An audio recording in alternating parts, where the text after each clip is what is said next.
pertanyaan paling sederhana, teman-teman. Kenapa ilmu ekonomi itu bisa ada?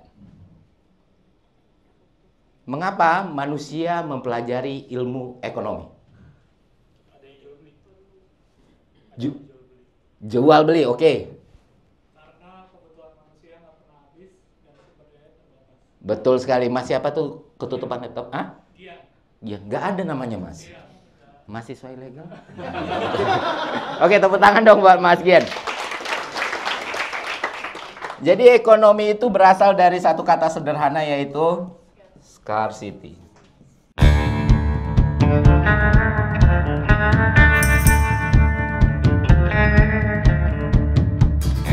Scarcity ini artinya kelangkaan. Dari kelangkaan inilah ilmu ekonomi itu hidup dan ada di antara kita semua. Kenapa bisa kelangkaan? Karena keinginan manusia itu tidak terbatas, Bapak Ibu semua. Sedangkan sumber daya itu terbatas. Sumber daya itu bukan cuma soal uang, bukan cuma soal tambang, bukan cuma soal smelter, minyak, emas, segala macam. Waktu adalah sumber daya. Kebahagiaan adalah sumber daya. Karena manusia itu penuh dengan keterbatasan, sedangkan keinginan kita tidak terbatas, maka hadirlah yang namanya ilmu ekonomi. Inilah kenapa manusia mempelajari ilmu ekonomi, supaya keinginan kita yang tidak terbatas ini bisa cukup dengan resource yang terbatas tersebut. Nah, sekarang saya tanya kepada teman-teman semua, apa aja yang bisa dilakukan manusia untuk mengakali keterbatasan ini, resource yang terbatas? Ada yang punya pendapat? Sabar. Oke, sabar juga, iya. Membuat sistem, oke. Alternatif, barter, bisa. Nah, ada 3 nih teman-teman. Pertama, efisiensi. Kedua, inovasi. Ketiga, prioritas. Oke. Kayaknya saya tidak cocok dengan teknologi, maka saya tarik ini aja. Iya.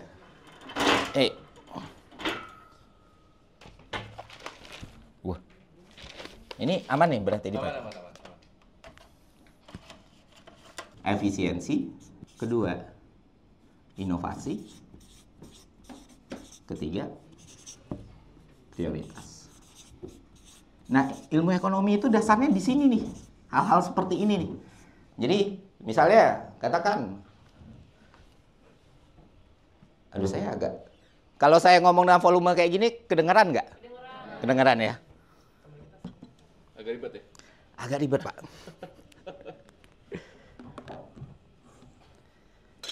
Oke, misalnya air putih ini adalah lifetime saya, lifespan saya. Ya kan? Kalau air putih ini habis, saya mati.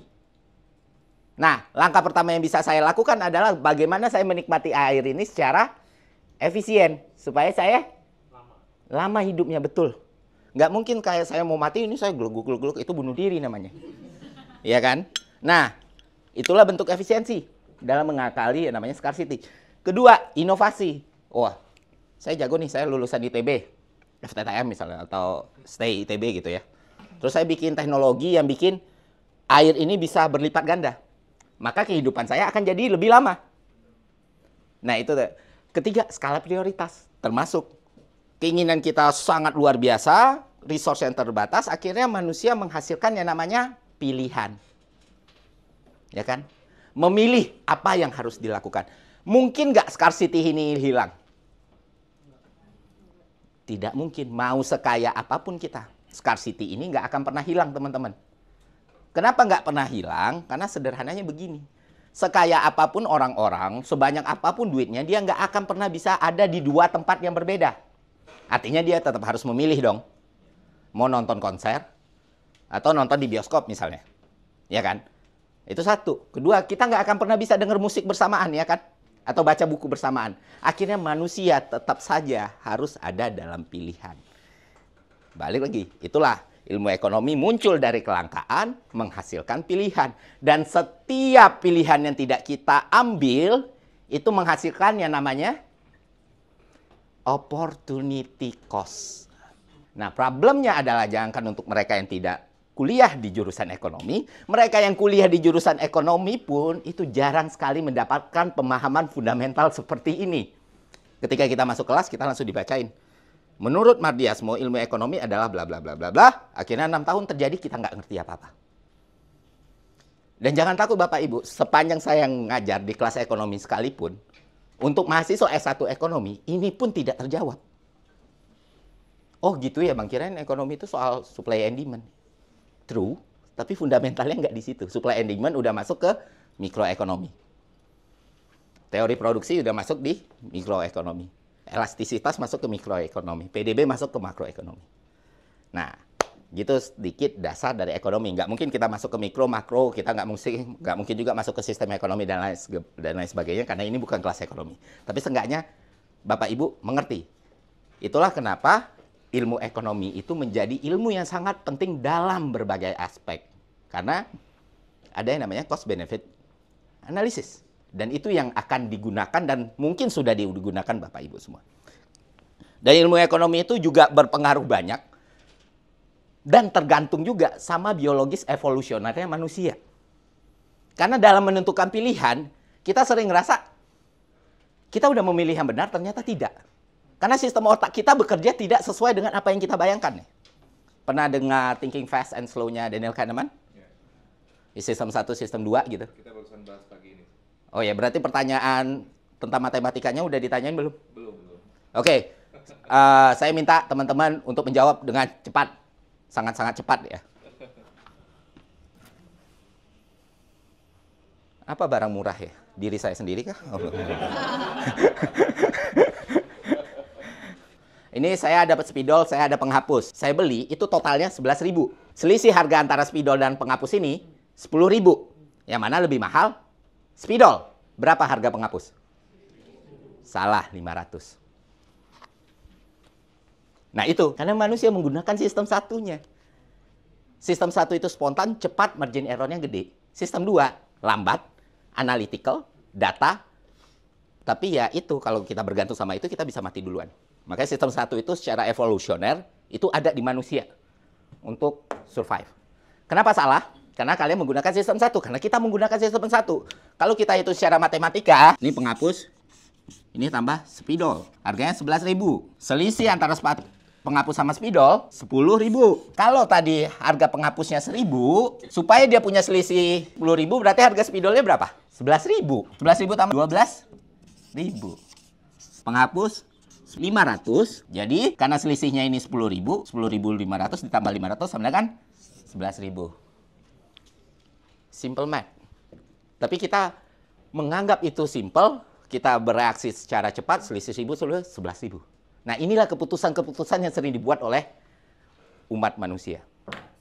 Dan itu yang sangat berpengaruh pada opportunity cost atau biaya peluang yang bisa hilang. Makanya kadang kita harus menempatkan diri kita untuk menghitung secara analytical. Karena kalau sekarang saya tanya ke Bapak Ibu semua 17 kali 42 berapa, maka nggak akan ada tuh yang jawaban kayak tadi. 17 kali 42 yang dulu les sempoa mungkin kayak gini. Pastinya itu sistem 2-nya hidup. Nah, itulah opportunity cost. Nah, apa hubungannya dengan public policy, teman-teman? Menurut saya pribadi, pisau paling tajam untuk membedah public policy adalah ekonomi. Ini disobek, keren nggak sih? Udahlah. Nah,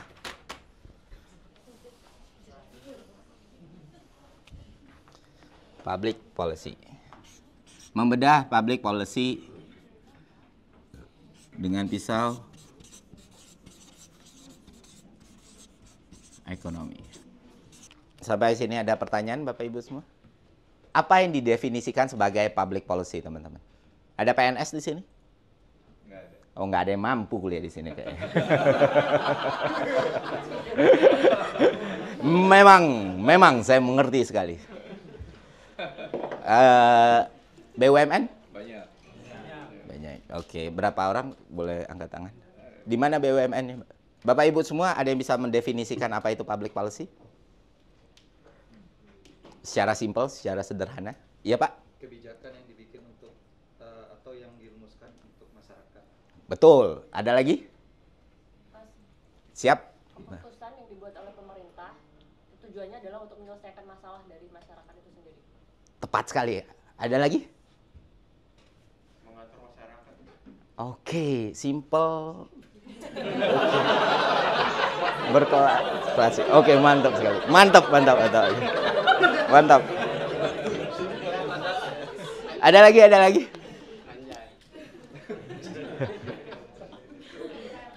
Ya. Kayaknya mungkin nggak cuma masalah publik, tapi bisa jadi kayak one goal apa gitu. Jadi nggak cuma. Oh, jadi basisnya tujuan.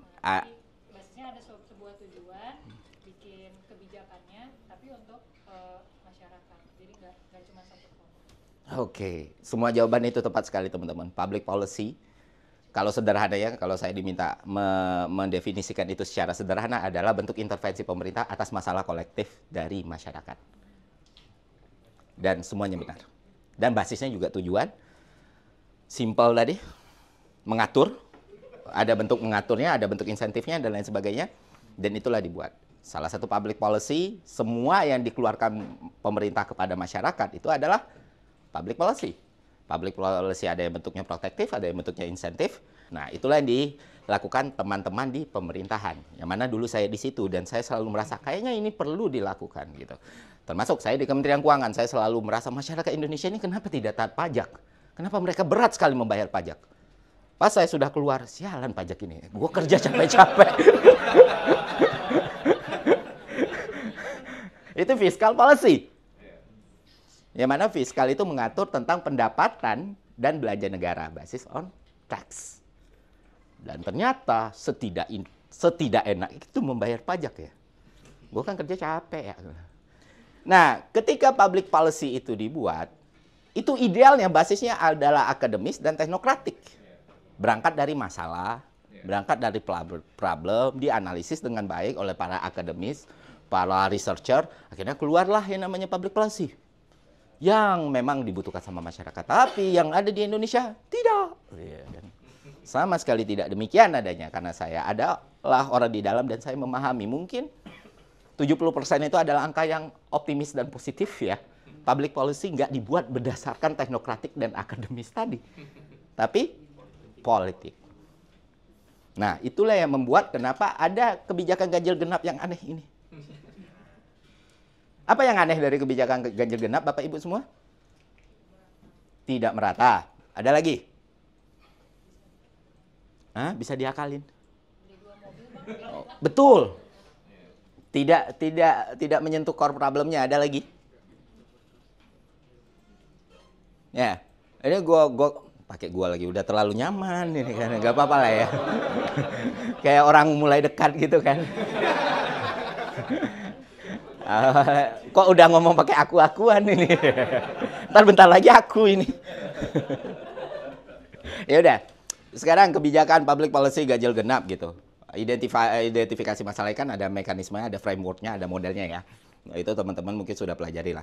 Kita identifikasi masalahnya nih, ganjil genap kenapa sih? Apa sih masalahnya dari masyarakat ini? Oh, masyarakat merasakan kemacetan yang luar biasa dan menurunkan produktivitas. Oh, apa penyebab masalahnya gitu? Penyebab masalahnya banyaknya kendaraan pribadi yang tersebar di jalanan Jakarta. Terus solusi yang ditawarkan apa? Simpelnya ya, solusi yang ditawarkan apa? Seharusnya orang yang berpikir dengan baik adalah solusinya integrasi transportasi publik. Penambahan moda transportasi publik. Ya kan, menambah semua bentuk alternatif yang lain kalau itu belum bisa dilakukan. Lalu apa solusinya? Kita bikin aturan ganjil genap. Nah, masalahnya, Mas Torik, ini lebih buruk lagi. Karena mereka realize, justru mereka memperhitungkan dengan sistem 2, mereka menghitung kayaknya gue lebih cuan kalau bikin ganjil genap. Kalau itu berdasarkan kebodohan, atau sederhananya kayak gini deh, bukan kebodohan. Kurangnya kapasitas intelektualitas.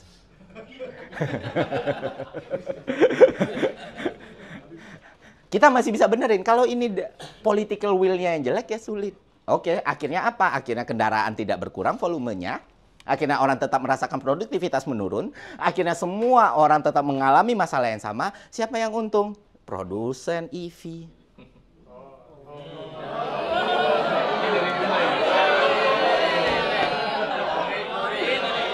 Tapi nggak apa-apa. Saya pengguna EV. Tapi apakah bisa? Apakah kita bisa melawan itu? Ya tidak, polisinya udah dibuat. ya kan? Polisinya udah dibuat mau nggak mau, sama kayak masker teman-teman. Masker mau kita pakai semua ceramah moralitas paling panjang pun harganya akan tetap mahal waktu itu. Thread panjang, YouTube panjang, tolonglah nalurinya untuk teman-teman yang meninggal. Ya, harganya 10.000, 100.000, 1 juta. Itu baru bisa berubah apa? Ketika ada alternatif atau substitusi. Mulai ada masker kain, maka pasar akan menemukan titik equilibriumnya. Itulah kenapa public policy itu harus dibedah dengan pisau ekonomi. Karena pertama dia kuantitatif, terukur, rasional, teori, dan dampak real.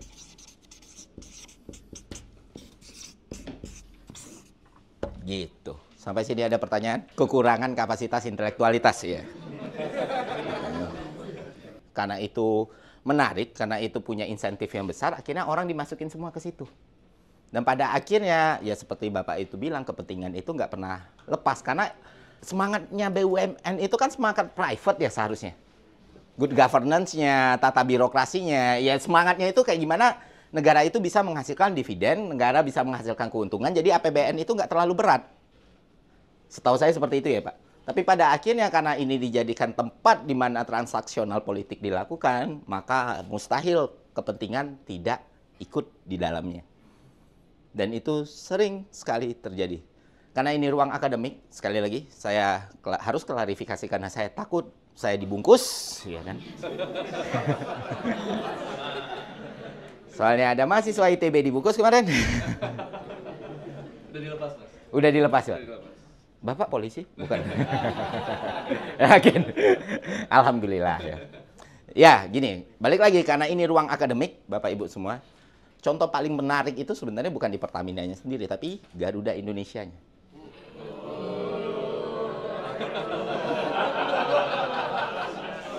Agak susah ngisi kelas di sini ya. Agak sulit. Oh iya, agak sulit. Oh iya, nggak apa-apa Mbak ya, aman. Garuda Indonesia itu kalau dalam bahasa Inggris kenapa dibacanya Garuda ya? Iya, seharusnya tetap Garuda Indonesia ya. Itu harusnya direvisi sih. Karena kan nama produk. Kita cuma bahas itunya. Political will tadi ya, kepentingan yang saling tarik ulur. Nah, di Garuda itu menarik teman-teman. Dari dulu Garuda itu nggak pernah sepi konsumennya. Kenapa demikian? Karena semua PNS pengennya naik Garuda. Tidak Garuda, kita tidak jalan. Ya, karena cuma dengan SPPD kita bisa naik Garuda. Nah, itu PNS kita tuh. Dan bisa tuh aturannya itu berubah untuk eselon 1 ke atas. Eselon 1 ke atas, najis kita di ekonomi. Ya, Garuda lah yang memfasilitasi. Termasuk Garuda Miles-nya gitu. Yang mengejutkan adalah dengan permintaan yang tinggi, dengan pelayanan yang apik, dengan pesawat, ya pesawat sosol lah Garuda untuk orang yang ngerti ya 737. Hah? Pak, saya nggak mau lagi sih. Tapi Boeing tuh gila sih.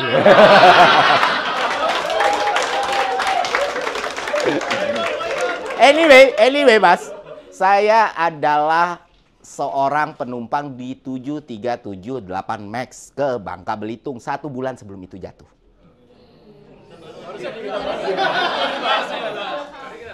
Dan ya, sangat menyayangkan kenapa Boeing membuat MCAS seperti itu. But it's okay. Dan Dana, yang ini gak usah posting kan.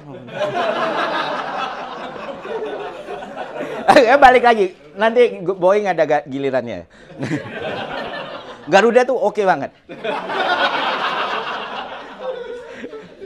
Di udara, laut, dan ini darat oke banget lah. Ya, proses bisnisnya bagus. Yang kita bingung kok bisa bangkrut. Apa yang terjadi Mbak sebenarnya? Kok ya bisa, yang paling luar biasa lagi adalah tahun 2018 laporan keuangannya bisa palsu.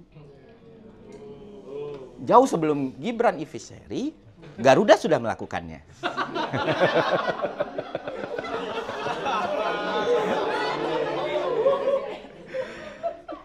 Nah, itulah BUMN kita. Tapi karena itu BUMN, masuklah yang namanya penyertaan modal negara atau PMN yang membuat Garuda tetap terbang sampai sekarang. Nah, itu juga tuh Himbara tuh, nantilah. Lucu banget, lucu.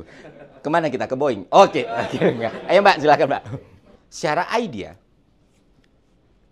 Bapak Ibu semua yakin nggak? Kalau kita benar-benar fokus sama industri, apakah kita bisa mengejar Vietnam dan Cina? Enggak. Nggak bisa. Berapa tahun yang kita butuhkan untuk mengejar Vietnam aja dalam manufaktur? Karena kita early industri. Kita udah shifting, kita nggak bergerak kemana-mana dalam sektor manufaktur. Sebagus-bagusnya kita nggak akan bisa bikin semikonduktor kayak Taiwan. Ya kan? Apa yang bisa kita lakukan? Bersaing di pasar global. Pertanian. Pertanian bisa. BTW kita sudah swasembada beras tahun ini. Semoga yang lain juga ya. Itu hal yang positif dan harus diapresiasi juga. Nah, industri, saya ngomong sama Pak Handoko, Kepala BRIN waktu itu ngobrol. Ini nih ada hambatannya nih. Ini ketika mulai aja belum tentu kita bisa ngejar. Dan ini belum dimulai sampai sekarang. Yang baru kita lihat ya videonya Pak Gibran. Giliran kita, kata dia. Kita siapa, Pak?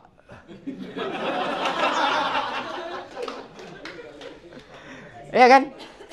Sedangkan namanya industri itu menghasilkan produk. Produk membutuhkan inovasi. Inovasi membutuhkan R&D. R&D kita cuma 0,2% dari APBN kita. Apa yang mau dihasilkan dari itu? Cuma di sini teman-teman. Gue tuh lagi nulis dua buku lah. Satu mau gue keluarin, itu pengantar ilmu ekonomi. Judulnya ya modal, konsumsi, distribusi, dan opportunity. Kalau disingkat, Mokondo. Tapi beneran, mau bikin buku itu, pengantar ilmu ekonomi. Kedua, ini yang mungkin proyek bertahun, saya bikin manifesto sendiri. Yang judulnya Manifesto Ekonomi, ya mazhab ekonomi namanya Katalisme, negara sebagai katalis.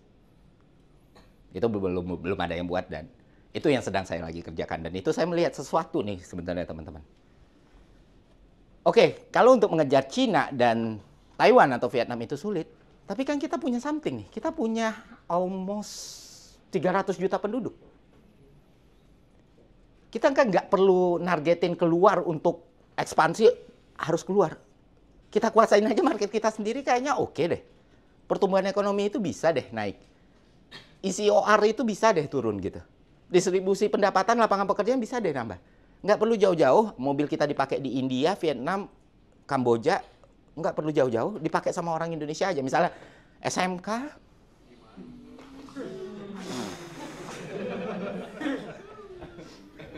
se-Jawa Tengah semua orang pakai SMK. Itu kan, ya itu kan bisa bermanfaat. Nah, problemnya adalah kita butuh katalis tadi. Kita butuh percepatan ekstrim tadi. Kita nggak bisa pakai jalur biasa konvensional dari era industri naik ke komunikasi teknologi tingkat tinggi. Wah, udah mati duluan kita nih. Udah hancur duluan kita di tengah nih. Makanya Danantara dibikin secara idea oke. Prakteknya ya kita nggak tahu. Dan sulit untuk mengukur keberhasilan atau kegagalannya. Kenapa? Karena uangnya diputar kan. Berapa tahun kita butuh tahu Danantara itu efektif atau enggak? Nah, itu yang membuat saya bingung sebenarnya. Apakah ini programnya baik atau buruk? Karena secara idea sebenarnya bukan idea yang jelek. Punya super holding itu bukan idea yang jelek. Tapi secara manfaat, ya we never know. Sampai ini benar-benar bisa clear gitu. Sementara secara politikal ini jauh lebih kompleks lagi kan. Pusing loh kalau misalnya ditunjuk di Danantara, ya pusing.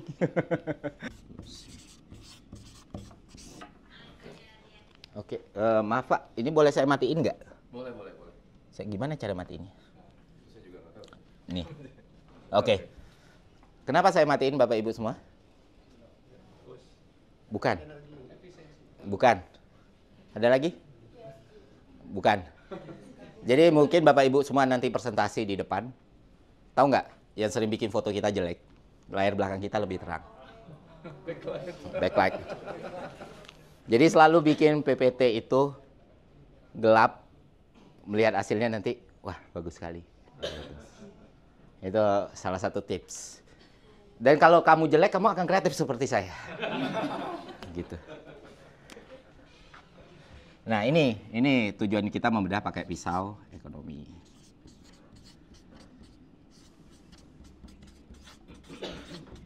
Nah sekarang, apa yang pertama kali kita mulai teman-teman? Ketika kita bikin framework seperti apa yang pertama kali kita harus mulai ketika kita bikin public policy dalam perspektif atau pisau ekonomi?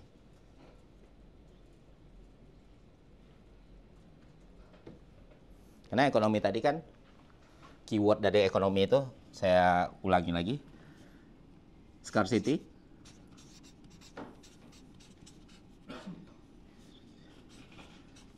pilihan, peluang, distribusi, tujuan.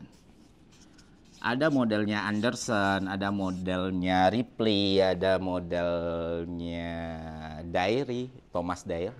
Nah itu model public policy formatnya. Nah kita sekarang bikin frameworknya.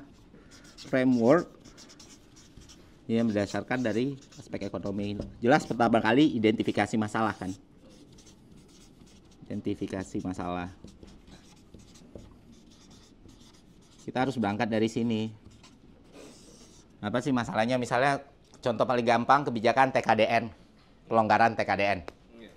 Siapa yang setuju kalau TKDN itu dilonggarkan? Bapak Ibu coba angkat tangan. Basis argumennya sama-sama kuat sebenarnya. Makanya ini kita diskusi. Yang setuju TKDN tetap pakai aturan lama yang 60%, angkat tangan. 1, 2, 3, 4, 5, 6, 7. Oke, yang setuju sekarang dilonggarkan? Oke. Menarik. Oke, Mas Aldi mungkin. Saya pernah ketemu Mas kan, saya pernah nyutingin Mas dulu. Kalau menurut saya pribadi, kenapa harus tetap stick itu justru jangan menjadikan alasan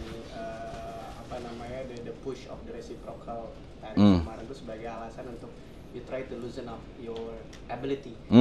Karena this is a big country, the resource is a lot, dan why should we give up with losing the standard gitu. Oke. Menurut pendapat saya. Mungkin akan berbeda dengan Bapak Buing di sebelah situ. Oh iya. Karena menurut saya dengan this resource gitu ya, beda dengan kalau misalnya kita ngomongin diri sendiri gitu ya. When something push us, mungkin kita akan terpojokan dan kita akan mengalah a bit, loosen up our standard. But with the country with this big resource, why should we? Tapi ya understood, maybe capability kita belum di situ, tapi saya tetap yang pro 60% yang lama. Oke. Pro 60%. Tepuk tangan dong untuk Mas Aldi. Karena Mas Aldi nunjuk Mas Anugrah. Monggo Mas silakan. Kenapa Mas pro kalau itu dilonggarkan? Apakah itu berpengaruh pada Boeing gitu? Atau gimana? More like to make it easier for international investment bisa masuk ke Indonesia. Oke. Emang selama ini menghambat itu Mas? Selama ini kalau dari kacamata manufaktur sih, in fact sepertinya ini salah satu yang dibawa Ministry of Trade US terkait Indonesia, salah satu objek yang dianggap sebagai intervensi market. A320 ya lebih enak A320 tapi ya sudah. Enggak Mas. A320 Neo luar biasa sih. Oke itu. So, oke banget. Enak banget. Hyundai. Setuju TKDN 60%. Iya sih Hyundai udah rugi banyak sih itu. Hyundai itu udah aku ngerti. Mungkin aku nggak setuju tapi aku paham. Hyundai adalah korban di sini. Hyundai adalah victim di sini. Seharusnya semua yang dilakukan Hyundai dan pengorbanan yang dilakukan Hyundai demi TKDN 60% ini harus berujung insentif. Hidup Hyundai. Anyway, saya pernah di endorse sama Ioniq, jadi saya support Hyundai.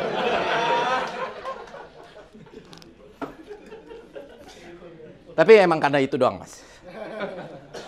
Nah, ini kan perspektif dari perusahaan yang taat TKDN nih. Apa sih selama ini yang dirasakan? Apa ada spirit nasionalisme atau emang ini ternyata nggak seperti yang kalian kira loh, ada lapangan pekerjaan terbuka loh gitu. Gimana Mas Torik? Kalau menurut saya sendiri, Iya. saya nggak tahu ya, saya terlalu nasionalis tadi. Aku ngerasain itu sih. Aku ngerasain itu sih.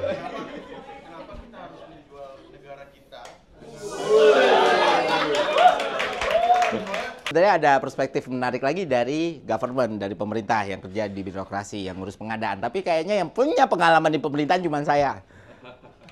Soal TKDN. Ada lagi? Oke. Nah, itu kan dari pelaku usaha, pelaku industri ya. Sebenarnya dari perspektif pemerintah lebih menarik lagi nih Bapak Ibu semua. Berurusan sama tadi ya sempat disinggung, lelang, tender, pengadaan, procurement, katalog. E-katalog. Di umur 19 tahun saya sudah jadi ahli pengadaan barang dan jasa pemerintah. Itu certified procurement expert gitu. Long story short, saya bikin simple aja. Di pengadaannya pemerintah, apalagi e-katalog, margin yang tinggi dibanding harga market itu legal dan halal untuk dilakukan. Dengan dalil government spending, insentif. Ya. Dan akhirnya ketika ada aturan TKDN, maka jangan kaget kalau kalian ke yang semuanya itu rakitan di Toba sana, Siantar sana. Kalau udah Siantar, Toba, kalian tahu siapa itu? Oh. You know who? You know who? Dan itu nggak dijual di publik nih. Cuman itu akan jadi laptop yang akan kita lihat semua di seluruh satu dengan spek seadanya yang kalau dihidupin tuh harus ditokok dulu tuh, Bang. Buka Microsoft Word itu langsung kayak nge-render 3D. Dan harganya lebih mahal dari MacBook. Pada akhirnya dari situ kita bikin riset, kita bikin investigasi dari satu produk ke produk lain dan mungkin ada laptop lain di market lain. Kita kan nggak tahu pemainnya siapa aja atau apa. Akhirnya apa? Kebijakan yang core-nya, semangatnya itu bagus sekali. Pada akhirnya menjadi bancakan proyek. Dan siapa yang menanggung semua akibat itu? Konsumen. Kita harus mendapati harga yang mahal untuk satu produk. Mungkin sedikit berhubungan walaupun policy yang berbeda. Cukai rokok, Bapak Ibu semua. Ada yang perokok di sini? Oh. Wah, bersih sekali ya.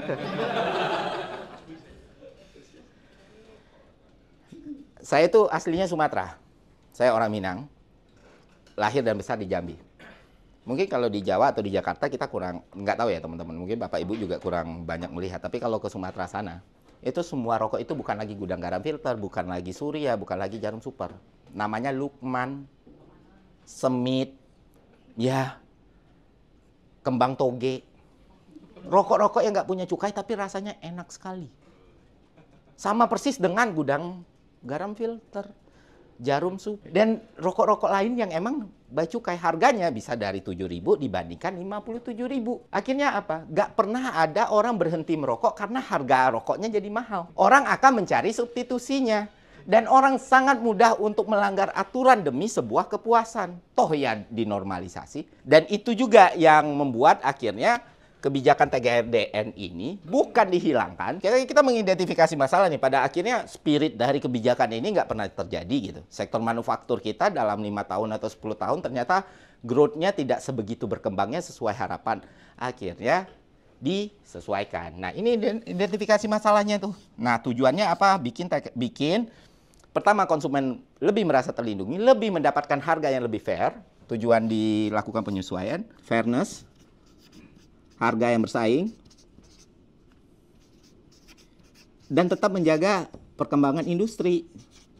Makanya penyesuaian dilakukan itu bukan menghilangkan TKDN-nya, tapi mengubah bentuknya. Penyesuaian itu bentuknya nanti insentif jadi selamat Hyundai, selamat LG.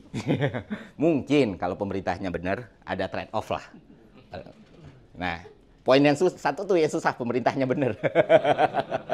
Nah, itu tujuannya dilakukan penyesuaian supaya lebih ada keadilan buat konsumen. Karena gini teman-teman, kalau kita selalu membeli barang dengan harga lebih mahal untuk memperkaya orang yang menjadikan ini Bacaka proyek, jelas itu mengurangi daya beli yang kita punya, ya kan? Nah, kita nggak apa-apa nih, akhirnya daya beli kita berkurang atau kita mengorbankan uang untuk beli iPhone yang di Singapura misalnya kita bisa dapatin harga 12 juta, di sini kita harus beli 20 juta. Mobil yang di Jepang kita bisa dapatin Alphard itu mobil kayak Avanza di Jepang harganya mungkin kalau dikonversi ke rupiah 400 atau 500 gitu. Di sini kita harus beli dengan 2 miliar. Kalau ternyata apa yang jadi trade off itu adalah distribusi kekayaan dan pendapatan untuk masyarakat kecil. Ya kan? Untuk industri berkembang gitu. It's okay. Aku kira semua dari kita nggak masalah kalau emang punya kapasitas dan modal segitu besar ya. Tapi kalau cuman untuk memperkaya orang-orang yang ini jelas enggak dong. Di poin ini kita sama-sama setuju kan? Atau ada yang nggak setuju juga? Gue mau memperkaya orang kaya bang, itu misi hidup gue. It's okay, it's okay. Hidup adalah pilihan.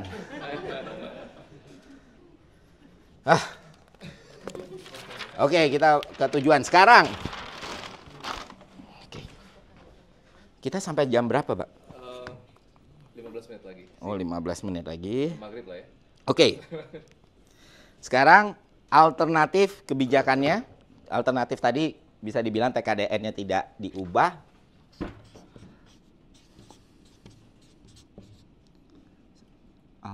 Oke. Anyway, saya itu diseleksi ya. Saya diseleksi ya, saya buta warna, saya jelek. Jadi banyak sekali masalah genetiknya. Jadi mungkin kalau teman-teman ngelihat, loh kok tulisannya jadi gini. Alternatif. Nah, misalnya insentif. Karena kan sebenarnya pasar itu harusnya didorong ya, bukan diprotek. Insentif kalau untuk kepentingan konsumen. Nah, kedua, penyesuaian kuota impor atau TKDN itu ada badannya sendiri. Misalnya bikin organisasinya sendiri atau institusinya sendiri gitu. Untuk pengawasan. Karena kan selama ini pengawasannya juga tidak dilakukan dengan benar gitu. Karena kita, teman-teman, badan kita itu salah satu kelemahannya, kita nggak punya badan asesmen yang bagus kan.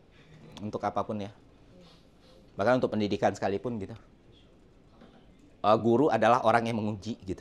Padahal kan sebenarnya idealnya penguji dan guru itu sesuatu yang berbeda tuh. Guru nggak harus lagi dipikirin cara buat soal. Nah itu masalah pendidikan dan jelas dalam industri pun kita perlu itu badan atau asesmen dan beberapa pilihan lain.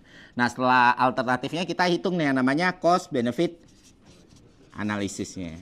Nah disinilah policy maker itu diuji kemampuannya gitu. Ketika dia menghitung mempertahankan aturan 60% misalnya atau melonggarkan menjadi 30% dengan insentif atau menghilangkan sama sekali. Efek mikro dan makronya ini kan sangat berdampak gitu. Karena ini kan udah hubungan rumah tangga, hubungan faktor produksi, hubungan tenaga kerja, hubungan institusi, organisasi, perusahaan dan lain sebagainya. Akhirnya ini semua harus dihitung ketika membuat kebijakan kayak gitu. Nah, problemnya di Indonesia adalah ini semua tidak berlaku, tapi berlakunya politik kan? Atau jadi ketika ada perubahan, nah jujur deh, ketika ada perubahan pelonggaran aturan TKDN ini, yang di pikiran gue bukan, wah itu government akhirnya sadar, bukan. Ini kepentingan siapa lagi, barang siapa yang masuk ini gitu. Iya kan? Paten sekali ini. Ini apa, tapi belum terbaca apa ya gitu, apa ya. Terus tiba-tiba ini kita masih menganalisis DHE 100%.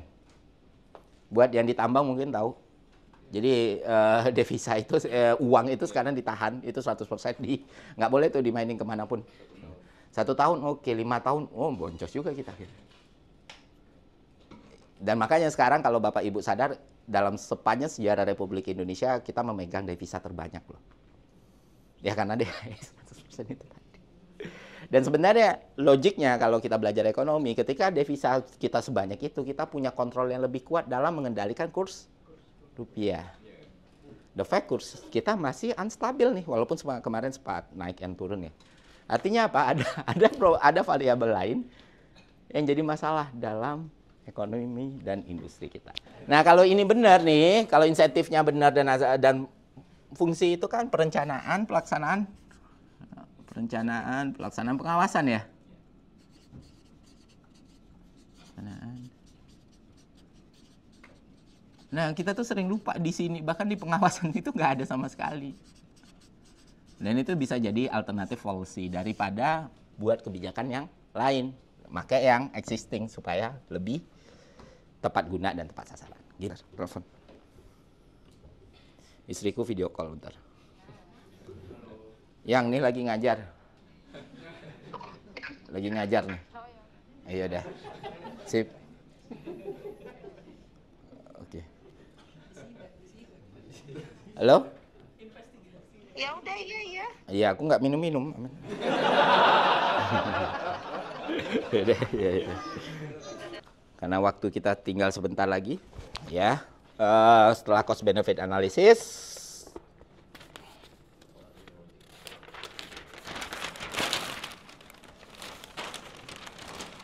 oke. Sekarang distribusinya bagaimana kebijakan itu?